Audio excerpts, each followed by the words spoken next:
full ingredient list and method in caption. To a large mixing bowl, I'm looking for you to add 200 grams of plain flour. To that, you're going to add 100 grams of cold butter. So that's butter that I've taken directly from the fridge. So you get your refrigerated butter in the flour, and we're just going to crumb them together. So you're just getting your hands in there, obviously clean and washed, and we're going to just rub the butter into the flour until it resembles breadcrumbs.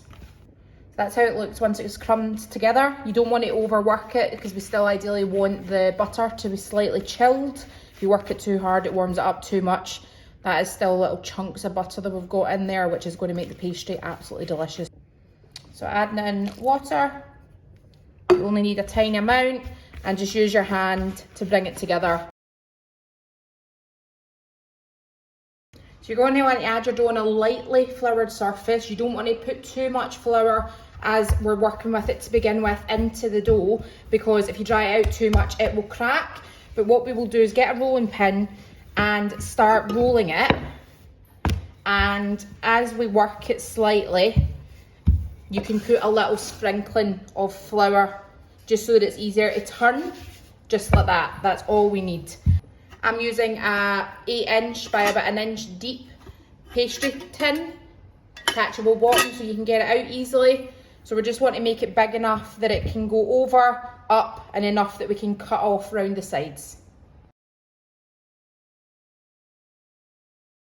So that's me got that rolled. If you find that your pastry is cracking, it's because it is too dry.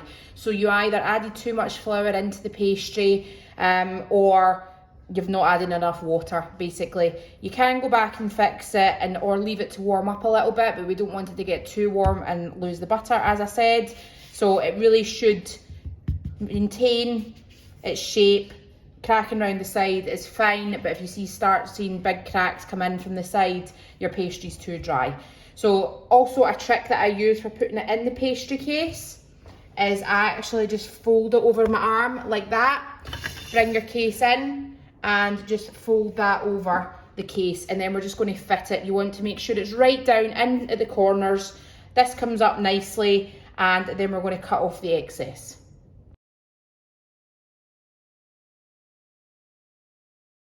Once you've pushed it all inside, I'm just going to use the weight of my palm to push down in the pastry, but just make sure it's totally flush against the bottom. You can feel the corner as well, and the pastry's tucked in nicely. If there's any cracks, use some of the pastry from the outer sides just to close it up. All right, so use the palm of your hand and push down.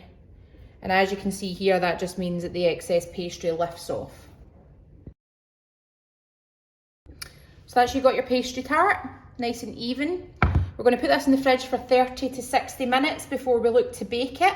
And we're just going to keep this as well just in case it ends up cracking, because once you're doing 2 cooks on the pastry, and then we're also cooking it with the quiche mixture in it, because we're using a runny mixture, you obviously don't want there to be any cracks so it can leak out. So once you've done the first cook, we can check it, assess it, and if need be, you can literally just use this like almost little cement. So in the second cook, you just put a little bit of that in, cover the crack, and bake again, and that should seal it. So the pastry's been in the fridge for about 40 minutes. I'm just going to get a fork, and I just want you to poke the bottom. So just prick little holes in the bottom. This will help to stop air bubbles forming.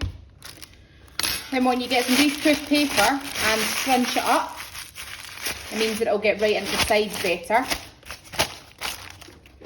Add that in, and you're going to take baking beads and fill that up, just so that, again, the air bubbles don't form, and we've got a nice flat base.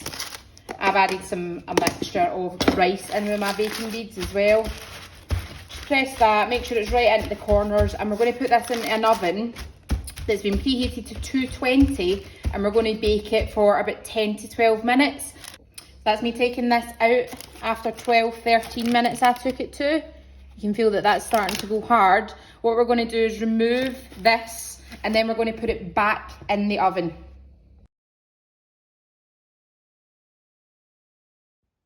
Put the quiche base back in the oven for a further 10 minutes. Whilst the pastry case is in for its last cook, we're going to start cooking the filling. So add oil into a frying pan, then the onions, and cook until translucent. When your onions are starting to go translucent, I have chopped up about 5 rashers of bacon, and I'm going to add that in and start cooking that. They release some juices as well, which will help flavour it. Delicious.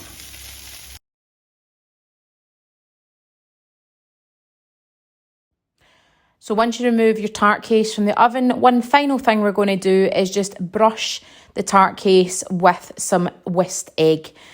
Put this back in the oven for 30 to 60 seconds, and this will just totally seal off the casing. There we go, totally sealed. And now what we're going to do is getting on to filling the quiche. So you're going to add your cooked onion and bacon in first, just to make sure that we've got all that good filling. Then get 3 eggs in a jug. I'm going to add your 200 ml of double cream and 50 ml of milk into that and give it a whisk. Whisk that together. Add in some black pepper. You can add some extra salt if you want, but I feel that we've got enough from the smoked bacon.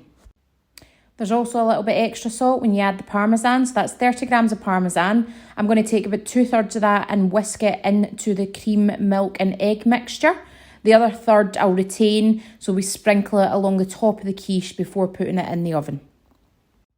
You're then just going to pour this in all over the top of the bacon and onion until it reaches the top of the pastry case. Then just sprinkle the leftover parmesan over the top of the quiche. Then all you're going to do is add this back into the oven to cook at 175 for approximately 30 minutes or until set. And that's your quiche out of the oven, totally set. Just remove from the tray and cut and serve.